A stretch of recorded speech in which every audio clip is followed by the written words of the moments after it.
1 class 9th के बच्चों का है, साइंस सब्जेक्ट है। और ये जो कार्यपत्रक है, ये जो वर्कशीट है आपकी असेसमेंट वर्कशीट, ये 22 जुलाई 2021 के लिए शेड्यूल की गई है। बच्चों ये जो असेसमेंट वर्कशीट्स हैं ये आपकी शुरू की गई हैं हर एक सब्जेक्ट की, जो मेन आपके सब्जेक्ट हैं। एसएसटी की भी आपकी वर्कशीट आई हुई है, हिंदी की भी आई हुई है, ठीक है। तो ये जो असेसमेंट वर्कशीट है ये आपकी जो मंथली असेसमेंट है उसके लिए स्टार्ट की गई है, ठीक है। जैसा कि आपको एक सर्कुलर में अभी बताया गया था कि आपके मंथ में 2 टाइम जो है क्या होने हैं, असेसमेंट होनी है। जो फर्स्ट वीक में आपकी असेसमेंट शीट आएगी उसमें आपके long answer type question, short answer type questions, इस तरह के क्वेश्चंस आपको मिलेंगे। जबकि जो आपकी थर्ड वीक में असेसमेंट होनी है उसमें आपको ऑब्जेक्टिव टाइप क्वेश्चंस मिलेंगे, जैसे कि ये वर्कशीट है आपकी एमसीक्यू फॉर्म में, ठीक है। तो इस तरह से ये असेसमेंट आपके लिए इंपॉर्टेंट हो जाती है, क्योंकि इसका रिकॉर्ड आपको रखना है और अपने सब्जेक्ट टीचर को इसको जो है आपको सबमिट भी करवाना है। इसलिए आप क्या कीजिए, इन असेसमेंट शीट की एक अलग से कॉपी बना लीजिए और उसमें आप जो है सारी वर्कशीट्स कर सकते हो। सेकंड थिंग जो इम्पोर्टेंट है कि इन केस अगर आपके जो एग्ज़ाम है, फाइनल एग्ज़ाम, कोविड के कारण वो 1% नहीं हो पाते हैं, ठीक है, तो ये असेसमेंट शीट जो है ये आपके लिए बहुत ज़्यादा वैल्यूएबल हो जाएंगी, क्योंकि इन्हीं के बेस पे आपकी असेसमेंट की जाएगी। अदरवाइज अगर पेपर होते हैं तो ये आपके इंटरनल असेसमेंट के लिए वर्कशीट्स आपकी इंपॉर्टेंट रहने वाली हैं। सो आपको इनके ऊपर फोकस करना होगा। और वैसे भी ये आपके ने जो पढ़ा है आपकी एकेडमिक वर्कशीट में, उनके लिए बहुत मतलब एक तरह से आप कह सकते हो कि आप इससे अपना टेस्ट ले सकते हो कि आपको कितना जो है आपने पढ़ा है, ठीक है। सो आज की वर्कशीट को शुरू करते हैं। वर्कशीट शुरू करने से पहले बेटा प्लीज चैनल को सब्सक्राइब कर लीजिए, बेल आइकन को भी प्रेस कर लो ताकि आपको आने वाली हर वीडियो की नोटिफिकेशन वो समय से मिल जाए। सो फर्स्ट जो वर्कशीट है आपकी, फर्स्ट जो क्वेश्चन है वो है, पत्तियां आमतौर पर डैश की उपस्थिति के कारण हरे रंग की होती हैं। तो पत्तियों में क्या होता है जिसके कारण वो हरे रंग की होती हैं? कार्बन डाइऑक्साइड, बी पानी, सी क्लोरोफिल और डी है ऑक्सीजन, ठीक है। तो इसमें जो है क्या होगा, इसमें आंसर रहेगा सी क्लोरोफिल। तो आप देखिए जिस तरह से OMR शीट होती है ना, वैसे ही आपकी असेसमेंट शीट जो है वो दी गई है। क्लियर है? तो इसमें जो है आपको इस तरह से भी फिल कर सकते हो या आप ऐसे मार्क भी कर सकते हो, लेकिन फाइनल पेपर में आपको इसको इस तरह से ही फिल करना होगा। सो आंसर क्या रहेगा इसका? क्लोरोफिल जो है इसका आंसर हो जाएगा। सेकंड है, इनमें से कौन सा रंध्र का कार्य है? तो रंध्र का कार्य कौन सा है? मिट्टी से पानी का अवशोषण, ये तो रंध्र का कार्य नहीं है। प्रकाश संश्लेषण भी रंध्र का कार्य नहीं है, निषेचन भी नहीं है। तो रंध्र का कार्य क्या है? गैसों का आदान प्रदान और वाष्पोत्सर्जन। तो वाष्पोत्सर्जन और गैसों का आदान प्रदान जो है ये रंध्र का कार्य है।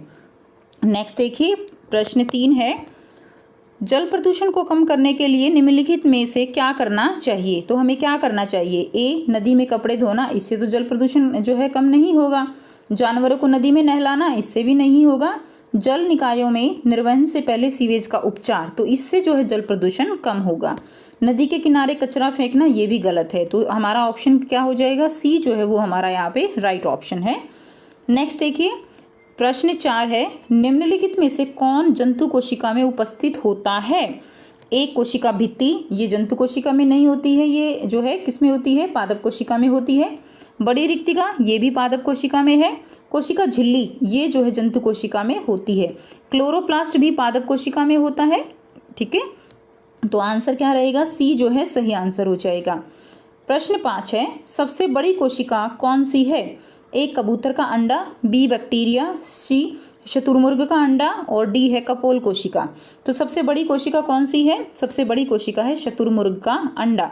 सी जो है सही आंसर रहेगा। क्वेश्चन नंबर 6 है, उस धातु की पहचान करें जो सामान्य ताप पर तरल अवस्था में होती है। सोडियम तरल में नहीं होती बच्चों, पोटेशियम भी तरल में नहीं होती, ब्रोमीन जो है ये तरल में होती है लेकिन ये अधातु है, ये धातु नहीं है। और मरकरी, ये जो है तरल अवस्था में होती है। आपने थर्मामीटर में देखा है ना, थर्मामीटर में जो है फिल की जाती है मरकरी, जो वाइट होता है, ठीक है, वो क्या होती है? वो मरकरी होती है, जो कि सामान्य ताप पर तरल अवस्था में पाई जाती है।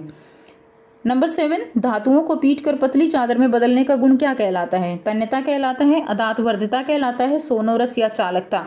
तो सही आंसर क्या हो जाएगा? बी जो है इसका सही आंसर हो जाएगा। नेक्स्ट देखिए, नंबर 8, सल्फर जैसी अधातुएं ऑक्सीजन के साथ अभिक्रिया करके क्या उत्पादन करती हैं?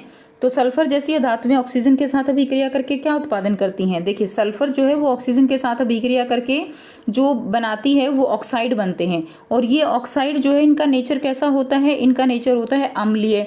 और अम्ल क्या करता है? अम्ल जो है वो जो नीला लिटमस होता है ना, नीला लिटमस पेपर, उसको लाल कर देता है। तो हमारा आंसर कौन सा ठीक होगा? अम्लीय ऑक्साइड जो नीले लिटमस को लाल कर देते हैं, यानी बी जो है हमारा सही आंसर होगा। नेक्स्ट देखिए क्वेश्चन नंबर 9, निम्नलिखित में से कौन वायु प्रदूषण का स्रोत नहीं है? कारखाना उत्सर्जन, ये तो स्रोत है। कचरे को जलाना, ये भी स्रोत है। लकड़ी को जलाना भी। लेकिन वृक्षारोपण जो है ये क्या करेगा? ये तो वायु प्रदूषण को कम करता है। तो बी जो है हमारा सही आंसर हो जाएगा। नेक्स्ट देखिए क्वेश्चन नंबर 10 है, निम्नलिखित में से कौन एक कोशिकीय जीव नहीं है? आपको बताना है एक कोशिकीय जीव नहीं है। पैरामीशियम एक कोशिकीय है, अमीबा भी एक कोशिकीय है, और यूग्लिना भी एक कोशिकीय है। तो जो एक कोशिकीय जीव नहीं है वो कौन है? चींटी। ठीक है, चींटी जो है वो कैसी है? बहुकोशिकीय है। तो ये हो गई आपकी आज की वर्कशीट। आई होप स्टूडेंट्स बेटा आपको वर्कशीट क्लियर है। फिर भी कोई डाउट है तो आप कमेंट सेक्शन में कमेंट करके पूछ सकते हो। वीडियो अच्छी लगी तो जल्दी से लाइक कर दीजिए, शेयर कर लीजिए और चैनल को सब्सक्राइब कर लीजिए।